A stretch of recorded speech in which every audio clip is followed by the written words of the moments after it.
عن المغرب، ومن وراء كل هذا الحكومة الفرنسية. هذه الحكومة، هذه الدولة التي ذبحت عشر هذا الشعب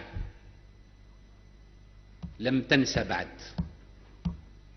ويحز في نفسها أن ترى أمامها شعب رافع راسه، شعب اللي هو يبني في نفسه. هذا الواقع. وقد نبهنا مرارا وتكرارا السلطات الفرنسية، وخصوصا أعلى سلطة في هذه البلاد، وقلنا لهم كفانا حرب الجزائر. حاربتونا 8 سنوات، ذبحتوا منا 1.5 مليون، يكفي. فين راكم ماشيين بهذه الأسلحة؟ يأتي اليوم لنتكلم على هذا الموضوع، لأن كاين واحد بنكي اللي يدفع الفلوس.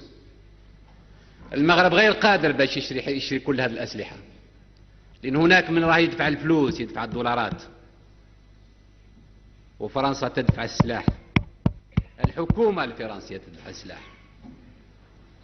هذا الواقع. من أجل تثبيت وتكريس استعمار من نوع جديد. إذا لم ننظر إلى المشاكل أو إلى هذا المشكل من زاويته الحقيقية، فربما هذا الحملة نتاع الضباب ونتاع الدخان تغطي الحقيقة. ما حكاية مختطف الزويرات أو مسجون الزويرات ما هي إلا حملة نتاع الضباب لتغطية هذه الحقيقة.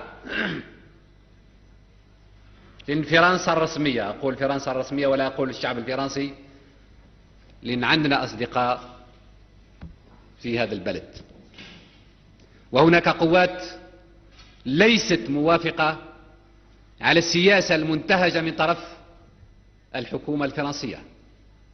واسمحوا لي أيها الإخوة، ونظرا لدقة الحالة وخطورتها، لابد أن أكون معكم ومع نفسي ومع ضميري صريحا إلى أبعد